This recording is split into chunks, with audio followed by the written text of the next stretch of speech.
return my money. You don't give what you steal. I'm not a thief.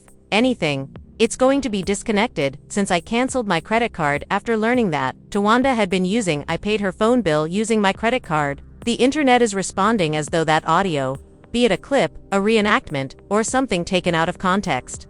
I just heard the opening shot of a financial conflict. In the realm of R&B aristocracy, the Braxton sisters have been well known for both turmoil off stage and harmony on stage. However, as January 2026 approaches, online buzz claims the sisterhood didn't simply fall apart. It supposedly became a case file. Moreover, there's a reason I say supposedly. Because when a family's name appears alongside the terms FBI, identity theft, and federal fraud, the internet becomes more like a jury and less like a fanbase. Therefore, if you're seeking the truth, this is not a moment of tea. This is the moment of receipt. And fasten your seatbelts if you're here to gossip, because this story it's quite cruel to be told things online. The match was lighted by the credit card caper. This is the version that is being circulated in the streets of the internet. Tamar supposedly finds out that unapproved transactions are being made to her credit lines. Charges that don't appear to be a single emergency payment include large, ongoing, and family bill-style charges.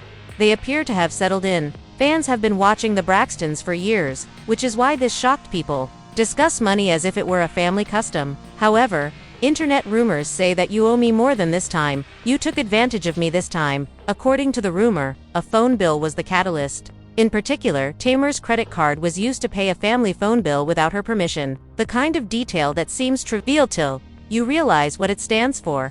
Access. Because you don't use someone else's card to pay their payment unless you have the card, account, login, or trust. And if the rumor is accurate, the most impactful portion is the emotional betrayal. The notion that Tamar is pursuing partnerships, developing her solo brand, and safeguarding her reputation, while she is being treated like an endless ATM by someone in her own family. People began referring to it online as the Braxton credit card fraud. But why does that name stick? There are no capers.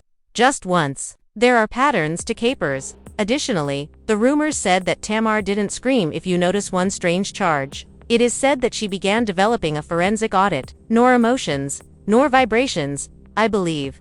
A spreadsheet containing dates, merchants, digital transfers, swipes, and a timeline. Furthermore, if that article is accurate and a forensic audit actually joined the chat, then someone in this narrative moved like a plaintiff and ceased arguing like family. When a family drama begins to sound federal, this is where the tale becomes risky, since the internet is attempting to make rumors into laws. Commenters on the internet assert that once you begin discussing identity theft, unauthorized credit line opening or use, cross-state transactions, numerous financial institutions, and numerous digital transfers, at that point, the discussion moves away from the family mess to a potential federal problem. To be clear, I'm not saying that a federal lawsuit is ongoing. I'll explain why this is how the internet is portraying it, because as soon as you see individuals typing wire if someone has fraud next to their name, it's not because they are legal scholars. They are acting in this way because the words sound definitive, and when people are angry, that's what they want. However, this is the hot gossip aspect. The internet is questioning whether Tamar is raising the alarm to defend herself or to ruin someone, because people recall the previous relationship. Tamar was the aggressive, boisterous sister who doesn't quietly swallow disrespect. Towanda is the one who takes charge, maintains order, and asserts her superiority over the mayhem. Therefore, when the rumor narrative reverses those positions and portrays Tamar as the one supposedly engaging in shady behavior, and Towanda as the people go crazy when they document it because it's a story twist. And the story twists that go viral usually feel this is the 2019 bankruptcy filing that has been pursuing her. Not. This is where we stop using the internet talk and enter the realm of recorded history. The 2019 Chapter 7 bankruptcy of Towanda has received extensive coverage for years, including the $547,000 liabilities amount and the dramatic assertion that she had just $150 in her checking account at the moment. During same time, there was also publicity of a former landlord dispute fraud claim, which fueled the story of financial difficulties. This is important for your script, since it provides a paper trail foundation for your plot. The audience hears bankruptcy, sees prior headlines, and thinks, oh, so this isn't random. Even if the January 2026 rumors are unsubstantiated, and that's precisely how rumors start to seem plausible. It clings to anything genuine. Thus, The actual crime atmosphere is developed in this rumor script framing. What if the 2019 bankruptcy wasn't just bad luck? Some begin to ask online. What if it was a tactic? They begin to use terms like double ledger, secret income, concealed assets, and shell corporations. Once more, those are internet assertions rather than verified facts that I can check here. However, that's how the story is being dramatized. Additionally, you lean into the visual because you're writing in a cinematic forensic style. Trustees, audits, deposits, subpoenas, courtrooms, surveillance times, stamps, receipts that are evidence, and receipts that are not screenshots. That's the tone that keeps viewers interested. One of the most powerful ideas in your script is the management trap theory, management pitfall. In other words, the public believes that the sisters are arguing over trivial matters: bills, wounded feelings, podcasts behind the scenes. Financial infrastructure is the true battleground. Accounts, companies, signatures, power and access. That trap seems inevitable as a result of your rewrite, because this is the true T viewpoint. The greatest betrayals are not audible, they don't talk. They are the ones who know your social security number, have your password, and can respond to your bank security inquiries, since they were present when you initially registered an account. And until it happens, that access is typical in families. Thus, the most toxic question about celebrity families is posed by the audience: who gained? Because people infer that money was handled by several hands once they think it has moved. At that point, Tony and Trina get drawn into the story. Not because any evidence was presented, but rather because in the popular opinion court, closeness equals suspicion. By depicting the paranoia, your script has the potential to intensify this. Who would they audit after her? Who else used the compromised accounts? Where did the loans and company funding end up? That's how a family conflict may become a full-fledged empire under investigation. A whistleblower or Judas? Tamar becomes the story's most contentious character at this point, since you provide the audience with two frameworks, both plausible. Tamar, the survivor.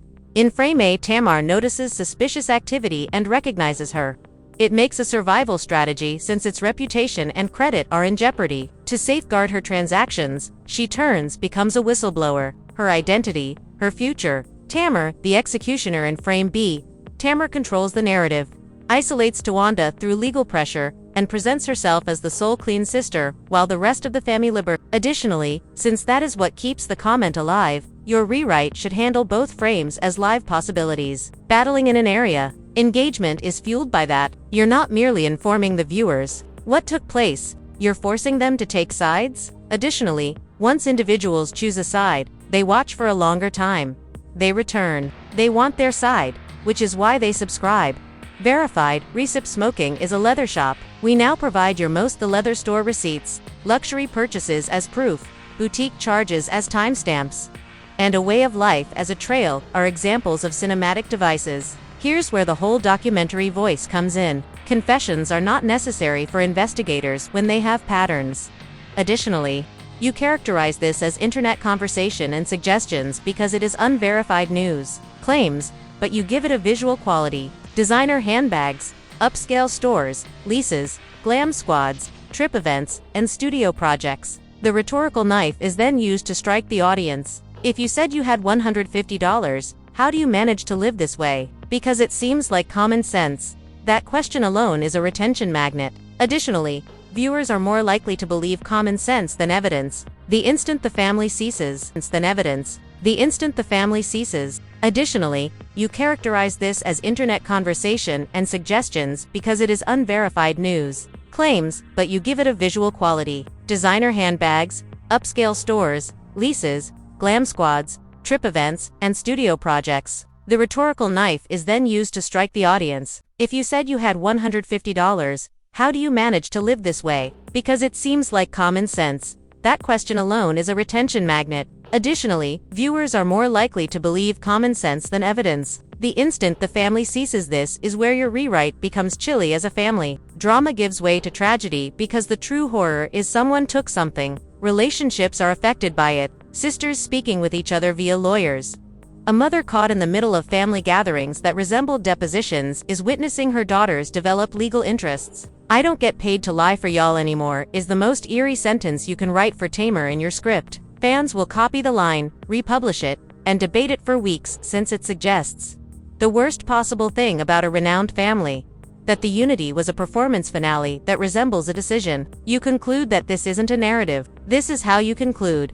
Of a time. You don't describe this as untidy. You claim that this is a liquidation, financially, historically, and emotionally.